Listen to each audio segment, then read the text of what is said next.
And now, live from the Infowars.com studios in Austin, Texas, it's your host, David Knight. Welcome back. I'm David Knight, and we're going to take a quick news break here before we get into Antifa and the Day of Rage, perhaps, that's coming up tomorrow. Maybe it started yesterday in UNC Chapel Hill in North Carolina, the University of North Carolina, Chapel Hill. We're going to take a look at a local story there that I think is kind of instructive.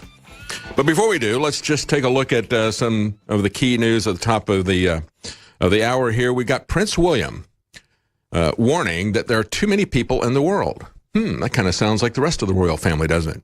You know, maybe we got too many royals. You know, maybe all these royals and all these globalist elite, maybe we got too many globalist elite as well. You know, when you have a royal, they've got to have this army of bodyguards. They got to have more limos. A royal has to have their private jets that they can go everywhere, just like the globalist elite. And they've got to have their castles and their castles maintained. That's a pretty heavy hit on the environment, isn't it? I think they have a really big hit on the environment. And, of course, he's not going to restrain the number of kids that he has. But Prince William is saying that rapidly growing human populations risk a terrible impact on the world. He's also called the Duke of Cambridge. The Duke said that as a result, wildlife is being put under enormous pressure, quote unquote, and he called for the issue to be addressed with renewed vigor. His grandfather, the Duke of Edinburgh, who in 2011 advocated voluntary family limitation as a means of solving overpopulation, described this as the biggest challenge in conservation. His grandson, at a dinner that he was being feted at, said that measures needed to be taken to save certain animal populations, not the humans, of course.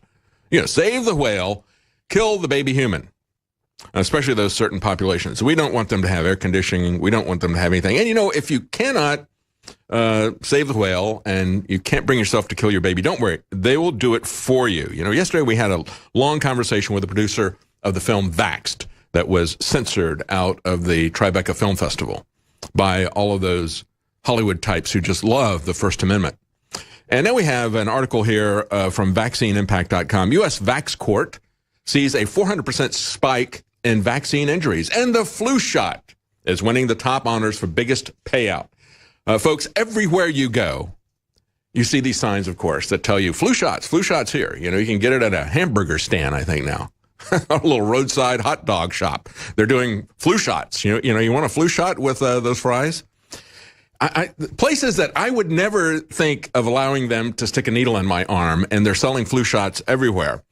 And as I point out in this article, and as we talked about yesterday, and we'll repeat it again because you need to understand this, I say the law that now forces families that have suffered vaccine injury or death to sue the U.S. government instead of the pharmaceutical company. That right was taken away 30 years ago. Ronald Reagan signed it, and as Del Big Tree told us yesterday, they basically told him, look, we're going to just shut down all vaccine production if you don't sign this. They twisted his arm. They took away your ability to get compensation. They took away your ability to do discovery. The Health and Human Services Department will be the ones who will maintain the information about vaccine safety. Of course, they won't do any studies, but they will keep some information about it. You will have to basically sue the people who are collecting the information, the people whose job it is to protect the vaccine companies and not the public. And so they have special masters, is what they call these people, because it's not a real court. We call it a vaccine court, but it's actually called the United States Special Claims Court. And you may not even know that this thing exists. But as we talked about yesterday, part of their database, they say, is to capture some of the adverse events. Even they say they don't have more than 1%. And if they were telling the truth that it was a full 1%, the numbers that they had, they're extrapolating that out. That would be 5.9 million adverse vaccine events, 43,000 deaths if they were to extract that out from their 1%. Meanwhile, we see big pharma mogul was arrested this last week for selling fentanyl, for pushing this, and it was bribery, it was fraud, it was coercion. You know, 64,000 people died from this stuff, more than all the people that were lost in the Vietnam War. Stay with us. We'll be right back. I'm David Knight. Welcome back. I'm David Knight, and at the top of the hour, I was talking about how Prince William is wringing his hands. Of course, the British prince wringing his hands that there's just too many people in the world. And they're working pretty hard to make sure that that goes away in terms of vaccines and other things in the pharmaceutical pipeline. The big pharma companies own mainstream media. That's a big chunk of their revenue. You know that if you watch any news on cable. You know that they own CNN, they own Fox News, they own all these people. It was when Alex Jones was on with CNN and Piers Morgan. They could have him going back and forth about guns, but boy, as soon as he started talking about the vaccine companies and big pharma, they cut him off. They took him off the air.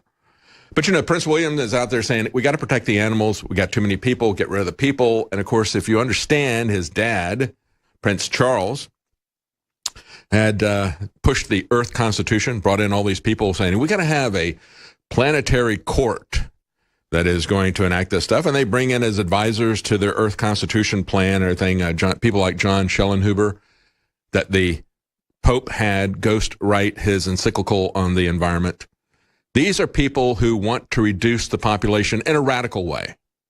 They want 99% of us gone. So then I don't know who they think is going to be maintaining their castles and their private jets as they go around the world, but they think we have too many people, and we are making things dangerous for their beloved animals. They don't care as much about us as they do their animals. But let's take a look at how this expresses itself, because this is a story that has been out for a week, and it keeps getting pushed back by other things that are in the news. And this is very important. As President Trump was talking about the opioid crisis, and there is a big opioid crisis. Understand, we just had a big pharmaceutical mogul that was arrested because he was bribing doctors to prescribe fentanyl. Fentanyl is a highly addictive synthetic opioid. It is more than 50 times stronger than morphine. Ingesting just 2 milligrams of it is enough to cause an adult to fatally overdose. You understand that? And drug overdoses from the country's opioid epidemic, and I would imagine if it is 50 times that fentanyl plays a big part in that drug abuse. We've had more than 64,000 deaths last year. That is more than all the Americans who lost their lives in the entire Vietnam War. So yeah, it is a crisis. And why do we have this? Well, it's because of profits.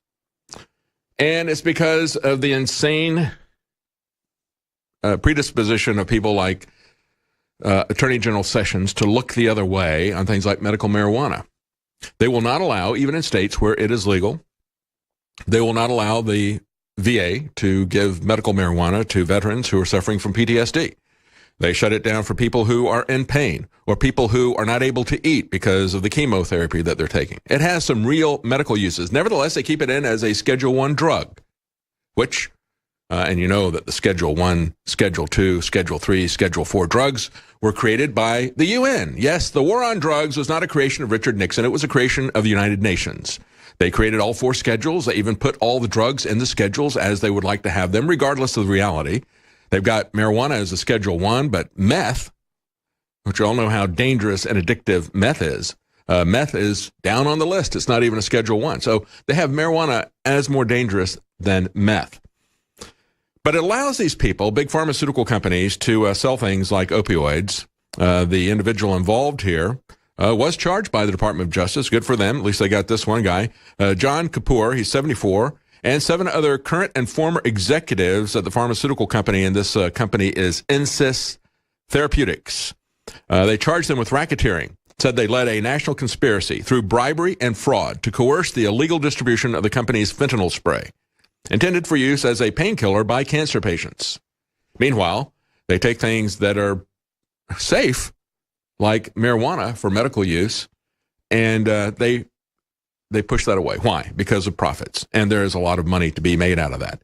And as I was saying, you have to understand what is going on with vaccines. We just talked yesterday to Del Bigtree, and you have to see that interview. We have put it up on Real News with David Knight on YouTube. Please watch that interview. This is the guy who produced Vaxxed, and I just let him run. I tried my best not to interrupt him. I had to introduce him and then let him go because he had so much to say. And let me just throw this in as well. The U.S. Vax Court has seen a 400% spike in vaccine industries. And understand, this is a situation, when we talk about the vaccine court, it's not a real court, as he explained yesterday. You don't have the same kind of rights that you would in a regular court. You are essentially going to Health and Human Services, which is supposed to oversee the vaccine industry for our safety, but actually has been captured. We call it regulatory capture. It's the worst case of regulatory capture I have ever seen in my life because they collect the data. They don't tell anybody about it. As a matter of fact, most people don't even understand that there is a place that you can go to get compensation for this. It's not officially called the vaccine court. It's officially called the U.S. Special Claims Court. And they get to decide how you're going to be compensated.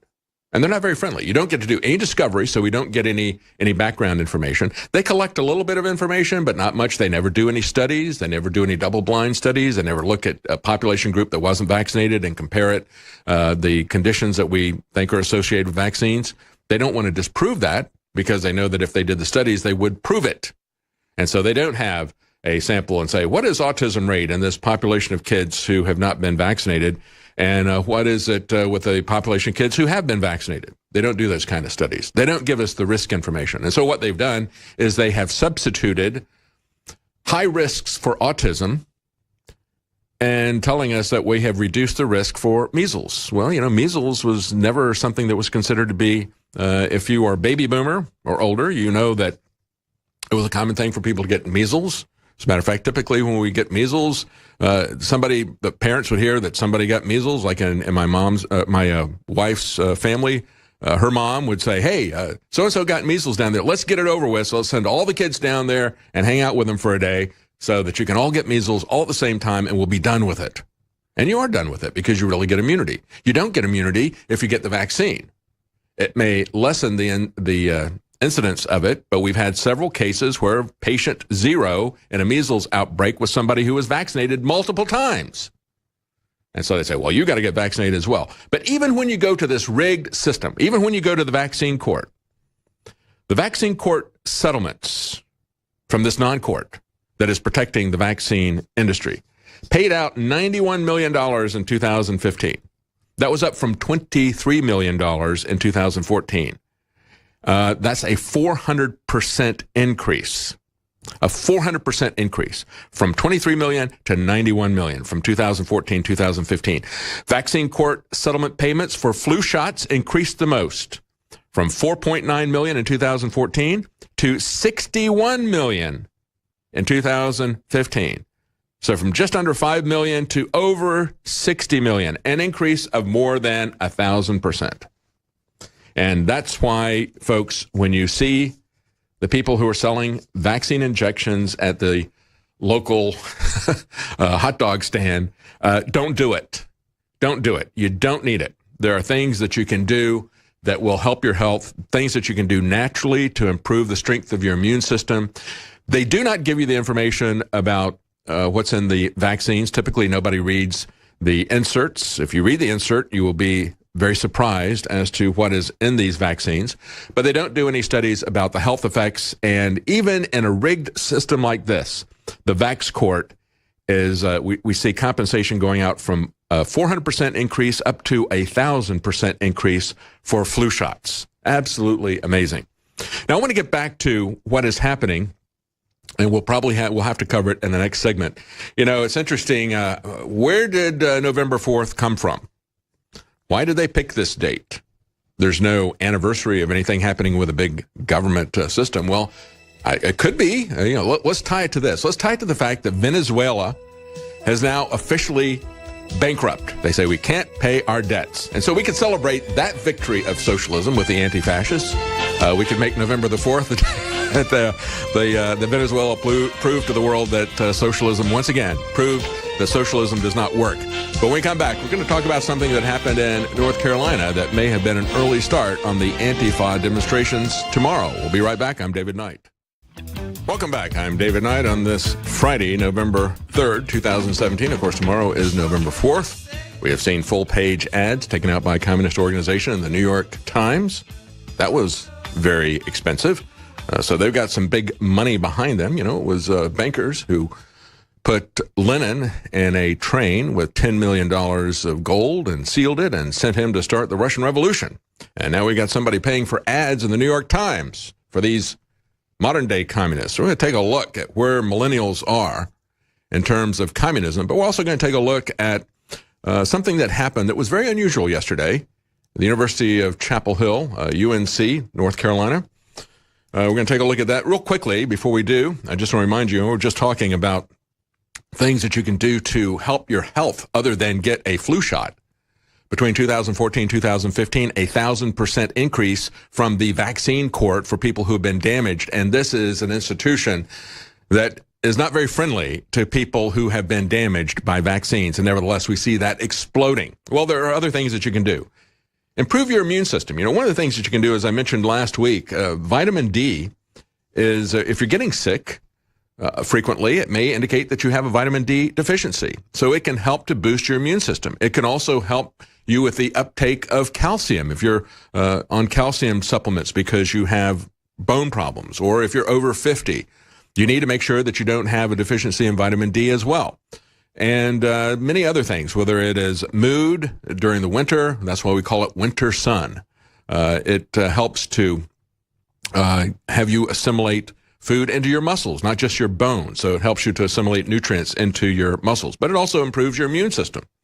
And things like colloidal silver that we have on sale. We have vitamin D, our winter sun formula, is now 50% off. So it's a good time to stock up on this. Also, take care of your gut health. You know, if you've been put on some antibiotics, that's going to kill the good probiotics in your gut. And you need things that are going to help to support your digestion, your intestinal function. We have live probiotic cultures from 23 different strains in Biome Defense. You can get that at InfoWarsStore.com, now 25% off. Also, DNA Force, 25% off. And you can get 10% off if you enter the code VITA10 at checkout. You can get 10% off of Vitamin Mineral Fusion Drink Mix. It's a great way to get your essential vitamins and minerals without taking a great deal of pills. So that's 10% off with the code VITA10, VITA10.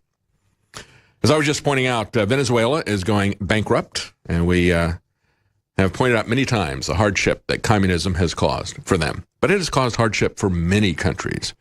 China, for example, we have the President Xi, who is setting himself up to be the most powerful leader since Chairman Mao, has vowed that this is they're going to recover from China's century of humiliation, is what he calls it.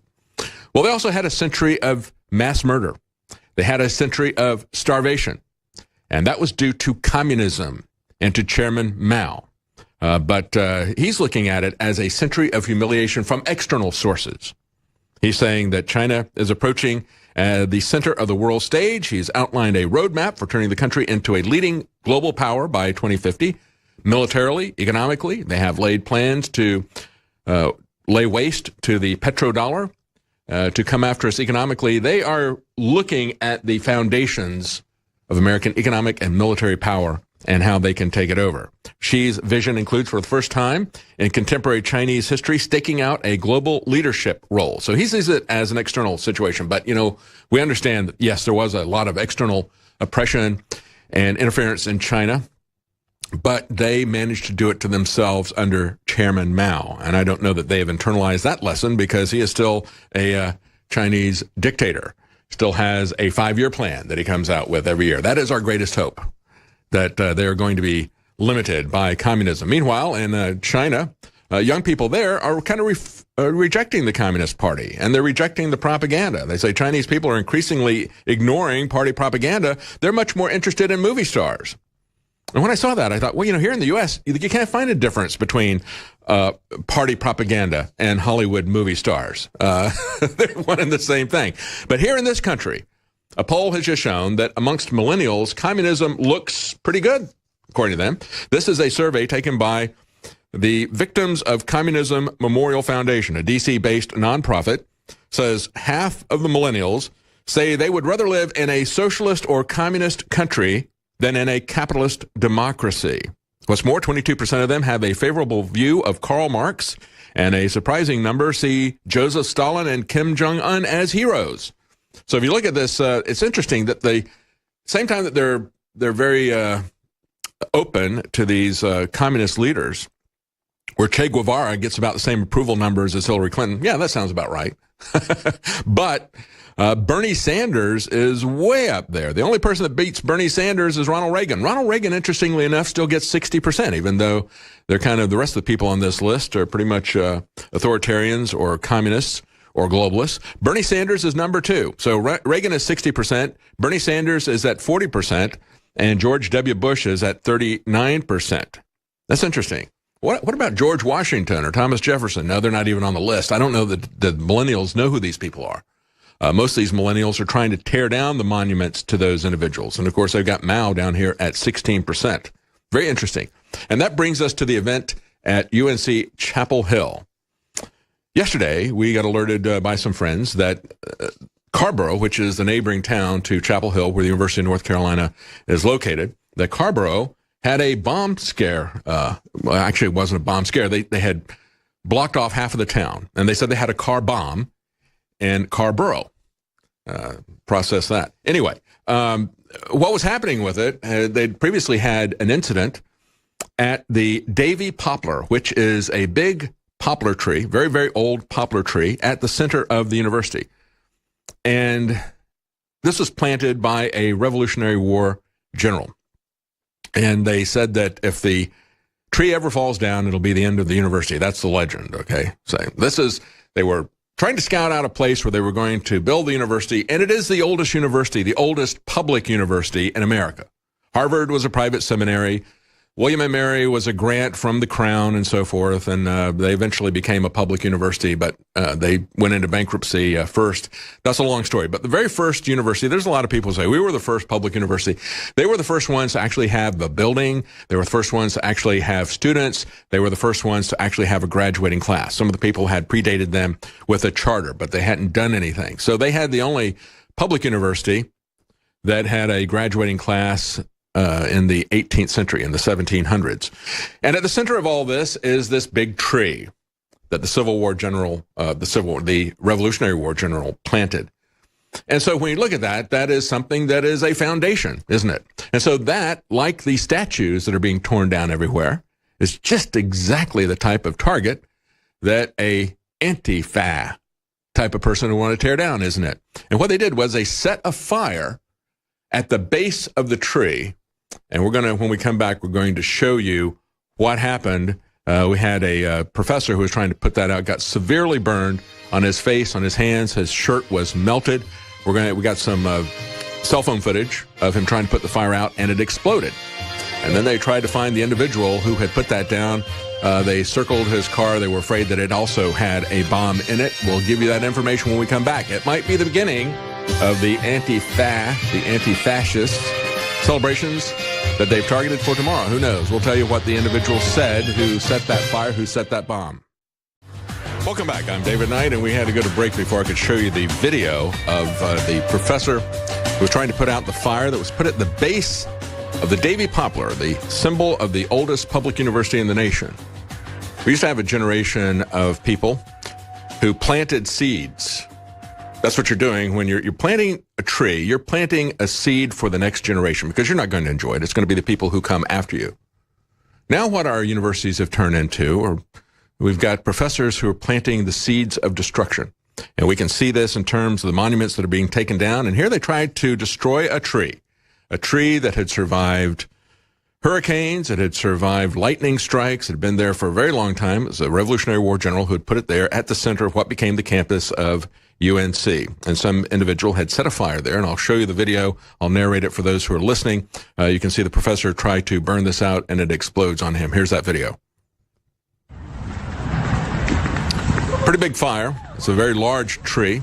He runs up there, and he's trying to stamp it out. And you can hear the explosion. It was a big explosion. And he was burned on his face, his arms, his shirt was partially melted. Meanwhile, they found the individual who had done this. They knew who it was. They located his car. They shut down half of the town with a concern that it had a bomb inside the car. Now, as they arrested this guy, he said, "You've witnessed the beginning of the revelation." Maybe he meant to say revolution. I don't know. But he did say, "Hail Satan." He kept screaming, "Hail Satan." And that, of course, is what we have seen from these Marxists repeatedly, just as I was talking about earlier. When we went to the Planned Parenthood demonstration, there's a bunch of Marxists out there who basically just wanted to censor any signs that we had to say. They wanted to destroy everything. They're left-wing anarchists who want to destroy the foundation of this country, a bunch of Satan-worshiping individuals. So I don't know, but that was maybe the kickoff of this stuff. Maybe it was the beginning of the revolution and not the beginning of the revelation.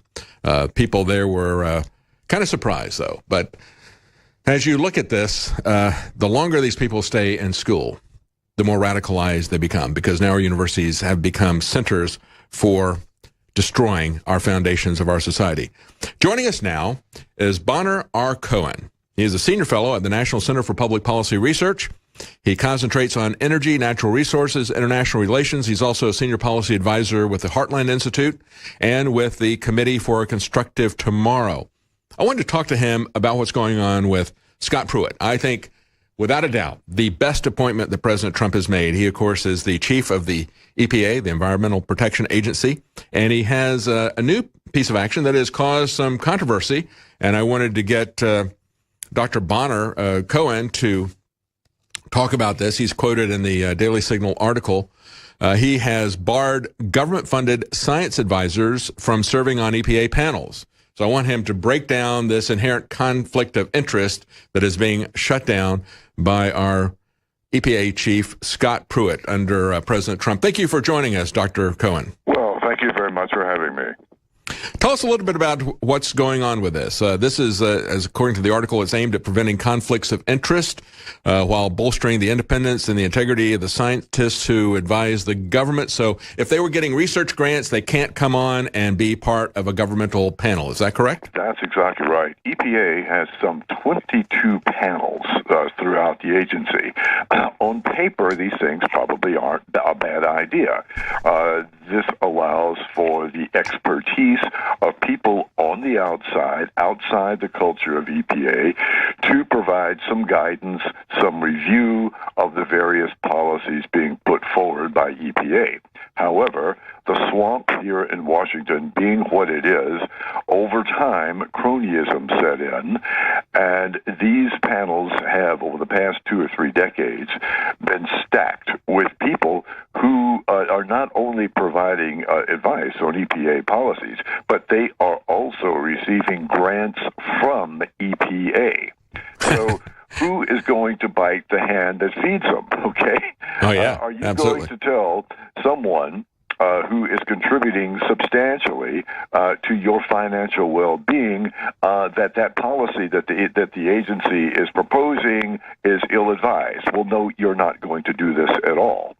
Now, this has been going on a long time. There was an old boys network and an old girls network. It was cronyism taken to an extremely high level.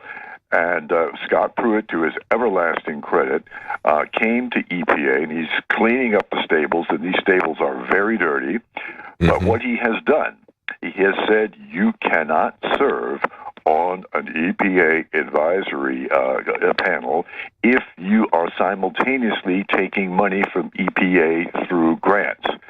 This is a simple step, but it will go a long way toward changing the culture at EPA. You know, that's what I like about Scott Pruitt. He really understands the mechanism here. So he's not only, is he on the right side philosophically, and of course, unfortunately, President Trump has appointed a lot of people who are not philosophically there with the Trump agenda or with Republican voters in general. But Scott Pruitt was. Scott Pruitt was somebody who had sued the EPA as Attorney General, and I think it was Oklahoma, wasn't it? The state that he was in? Attorney General. Yes. He sued EPA 14 times. Yes, exactly. So he was well aware of how they overstepped their authority. And when he's doing this particular move that he's making, that shows that he's got a great understanding and wisdom about the mechanism of how the swamp operates. And I think it's one of the reasons why he has to have so much protection. I mean, they are, if you know that you're winning, when you know that you are the cabinet member that has the most threats against him, he has to have 24/7 protection. They've never had an EPA chief who has had as much protection as Scott Pruitt. And he has saved us tens of billions of dollars over $30 billion estimated by just shutting down the Clean Energy Act, so-called Clean Energy Act of Obama. So he has gorged some very powerful oxes, and he has to have protection for this. Yes, he has. And, the man has just been in office for about 8 months. So imagine what other good things he's going to do in the coming years. And with respect to these various panels, he is also going to expand their geographical reach. Most of the people who were serving on these panels came from the same universities and the same government-funded research institutes over and over again. And guess who was neglected in all of this? The people in flyover country. States such as, Oklahoma, Kansas, go through it. Practically no one there was serving on this, on these panels. So he not only has gotten rid of the cronyism that was rampant throughout these panels, and actually throughout EPA's whole culture, because who gets an EPA grant? Some of these grants are for scientific purposes. Other grants were strictly for propaganda. Money going to an assortment of green groups, the Sierra Club, the Natural Resources Defense Council, you name it. They were receiving EPA money to put out EPA propaganda, something that became also very rampant during the Obama administration, when the EPA political appointees were taken from the various environmental groups around the country. It was a very those groups have had a long and very cozy relationship with EPA over time. And let me interject something here, Dr. Cohen, because we're looking at the Daily Signal article. They just pulled it up on the screen, and it is a PowerPoint screen that was put out as part of the presentation, and it talks about the total dollar amount from 2015 to present of EPA grants received during board service, and it shows then $77 million. It's got a big bar chart, and it says now $0. That's quite exactly. We got to take a quick break here, and we're going to be right back with Dr. Bonner Cohen, and we're talking about how EPA Director Scott Pruitt is hitting home runs at the EPA, home runs for the American public. And this is the best person in the Trump cabinet. Stay with us. We'll be right back. I'm David Knight. Welcome back. I'm David Knight, and we're talking to Dr. Bonner Cohen. We're talking about what Scott Pruitt, Director of the EPA, is doing to not just, I would say it's not so much draining the swamp as it is kneecapping the crony capitalism that has been driving the regulations at the EPA. This has been a very tight network of cronies, and Dr. Bonner is breaking this down. We're going to have him give us some examples of some of the advisory panels, what they are involved in as we go back to him. And, of course, this is an EPA director who now has to have the most security of any EPA director by far, of anyone that's been there. And so, of course, the press wants to complain even about that. Why does he need this big security detail? Well, because he saved the American public over $30 billion just by shutting down Obama's war on coal. You have to understand that there are ways that you can clean it up, but he doesn't want it to exist. And his war on coal really was a war on energy, on the pocketbooks of the American people. Expensive energy is not only going to destroy our lifestyle, it will destroy our life expectancy. That's one of the key things that has been helping us in terms of our economy, and Obama just wanted to shut that down. It wasn't an issue of whether or not it could be cleaned up. It was an issue that he did not want it to exist because he had crony friends in other industries that he wanted to replace coal. And so now this is another example of Scott Pruitt not only understanding what the core of the issue is, but taking bold moves to shut it down. Before we go back to Dr. Cohen, real quickly, I want to tell you about some of the sales that are still here at InfoWarsStore.com. We have Survival Shield X2 Nascent Iodine and BioTrue Selenium, both 40% off. Brain Force, 50% off. Winter Sun and Silver Bullet. Winter Sun is our vitamin D supplement. Silver Bullet is our colloidal silver. Both of those are 50% off.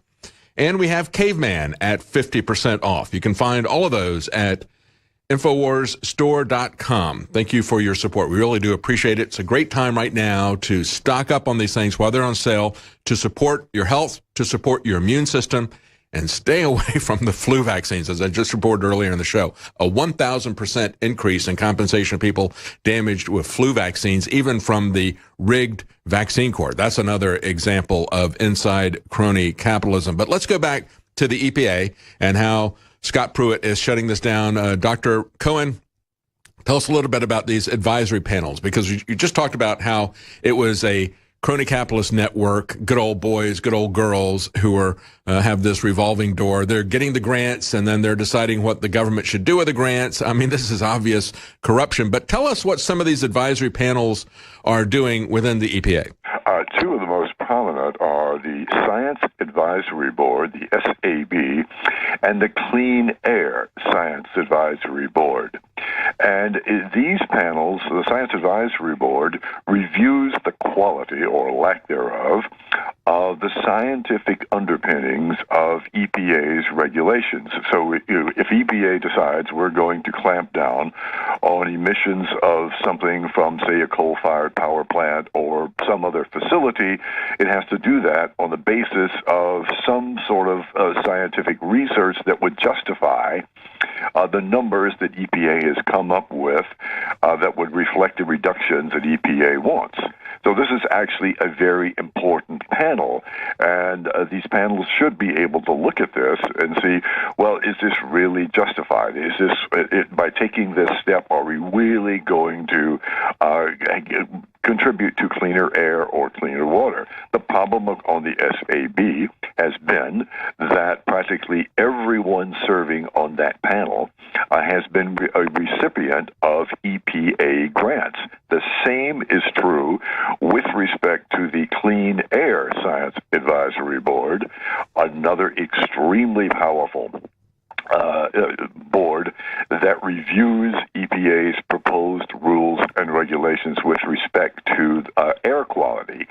It, too, has historically been chock full of people who have been the recipients of EPA largesse, and these are not petty grants. We're talking about real money here, and this has been you realize that all of these people have regular jobs anyway. Most of them are either researchers or they're professors at universities, but they get grants on top of that. So it's good work if you can get it. But of course, they have no objectivity whatsoever. They have been part of the whole crony capitalism situation that has existed at EPA for a long, long time. And Pruitt has put a swift and quick end to that. Yes, yes. And it's very important. When we look at, you're talking about the clean air issues, I know that a couple of years ago, before Scott Pruitt got there, I don't know if it's hopefully he's taken this down, but there's so much to do. When they were talking about clean air, they would focus on fine particulate matter. They would call it PM 2.5, 2.5 microns and so forth. And that's what they were using to attack the coal industry. They even attacked farmers, saying, as you're plowing your fields, you're generating dust and we're going to have to come after you and so forth. I mean, crazy stuff that they did. They even had as a poster on the EPA website, they had a picture of the Smoky Mountains and said that was an example of fine particulate matter, is why they called it the Smoky Mountains. It's like, well, you do know that was a name given to it by the Indians before there were ever any coal factories anywhere around. So, when EPA wanted to regulate the dust on farms, has anyone at EPA ever set foot on a farm? Do they have any idea what tractors do when they go up and down fields? The answer is no. I mean, you've got a bunch of urban elitists making policy on agriculture, something of which they have zero understanding whatsoever. And you know what? They don't care. Yes, absolutely. And as long as it serves their very narrow interest of concentrating as much power as they can in the hands of a very powerful regulatory agency, that's all that really matters to them. You're talking about regulatory overreach, and this is something that originally had happened with the IRS. They would create the laws. Congress would abdicate their authority to write law. They would create a bureaucracy, say, you write the laws, you judge whether or not people are involved in it, and you run this through your courts. Well, they were doing the same thing at the EPA with water. You probably recall the case of the Montana farmer who wasn't even a farmer, he was a welder. He had 8 acres, and they put a a little pond in there for their kids to play in, to water their stock and so forth. And he got permits from the state and from local government, but the EPA came in there and said, we own all the water in the world, and they started putting fines against him that were massive. But of course, because this is regulatory law, you don't have any protection against excessive fines, and they were getting him for like $40,000 a day, something like that. He had millions of dollars. They tried to garnish his wages. Has there been anything done about this overreach in terms of water yet by the EPA? Yes. Administrator Pruitt, a few months ago, did away with one of the most far-reaching regulatory measures ever attempted by EPA. It was called WOTUS, Waters of the United States, and it goes directly to the point that you raised. This was a scheme designed to clarify, quote-unquote, EPA's regulatory authority under the Clean Water Act. What it really was a scheme for federal zoning of private land. Yes, millions exactly. upon millions of acres. And if a farmer or a rancher or a fruit grower, or for that matter, someone with a large backyard, wanted to do something on his property, he was ultimately going to have to go to EPA to get a permit to do so. Now, we're used to going to the local county government or the city government or what have you.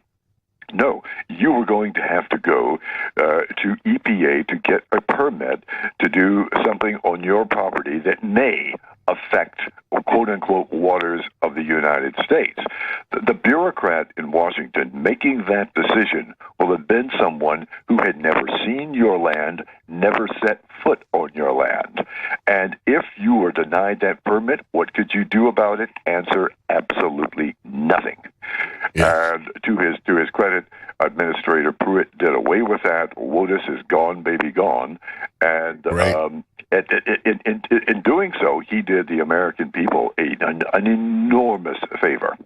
Yes, yes. It's really wonderful, the things that have happened there. Now, one of the things that is still there, and we don't have too much time left, but of course that is the endangerment finding. Yes. What is the status of that? Because many people said that is still undergoing review by Administrator Pruitt and his staff. As long as the endangerment finding is on the books, it is going to be a magnet for lawsuits filed by environmental groups who are going to say that EPA is violating its own findings when it fails to take appropriate actions to, quote-unquote, combat climate change. And so we don't really know what the delay is on this, but it would behoove Mr. Pruitt, who has otherwise done a splendid job, to go ahead and do away with the endangerment findings, because it's a time bomb that is going to go off. And we've seen so many of President Trump's agenda shut down by lawsuits, shut down by activist judges. Thank you so much for joining us, Dr. Bonner Cohen. Very interesting. We'll be right back. I'm David Knight.